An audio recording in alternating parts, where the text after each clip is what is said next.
Sangli urban बँकेचा 90वा वर्धापन दिन, रेवती फडकेचे 11वे रक्तदान। सांगली अर्बन कोऑपरेटिव्ह बँकेच्या 90व्या वर्धापन दिनाच्या निमित्ताने गांधी चौक शाखेमध्ये आयोजित केलेल्या रक्तदान शिबिरामध्ये 127 वेळा रक्तदान केलेले प्राध्यापक डॉक्टर रवींद्र फडके यांची कन्या रेवती हिने 21व्या वर्षी 11वे रक्तदान केले व आपल्या वडिलांची रक्तदानाची परंपरा पुढे चालू ठेवली आहे। तिने वयाच्या 18व्या वर्षापासून ती नेहमी रक्तदान करत आहे। यावेळी सांगली अर्बन बँकेचे संचालक संजय धामणगावकर, मॅनेजर विनोद देशमुख, जनरल मॅनेजर दिवेकर आदी उपस्थित होते।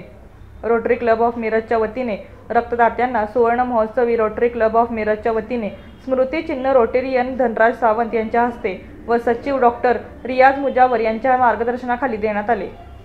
सांगली अर्बन बँक ज्याचा मी सभासद आहे आणि त्याचबरोबर मी या ठिकाणी या सांगली अर्बन बँकेमध्ये मला वोटिंगचा पण या ठिकाणी अधिकार आहे। अशा सांगली अर्बन बँकेच्या वर्धापन दिनाच्या निमित्तानं आज आपण इथे एकत्र झालो। सर्व पदाधिकारी या ठिकाणी आहेत। आमच्या रोटरी क्लबचे ज्ञानराज सावंत सर आहेत आणि माझी मुलगी या ठिकाणी ही या ठिकाणी 11वं रक्तदान या ठिकाणी इथे करते आहे आणि या तिच्या 11व्या दिनाच्या निमित्तानं या ठिकाणी सांगली अर्बन बँकेच्या वतीनं आपण या ठिकाणी शुभेच्छा देऊया आणि आजच्या वर्धापन दिनाच्या निमित्तानं या ठिकाणी सर्व कर्मचाऱ्यांना या ठिकाणी सर्व पदाधिकाऱ्यांना या ठिकाणी मनापासून रोटरीतर्फे या ठिकाणी शुभेच्छा।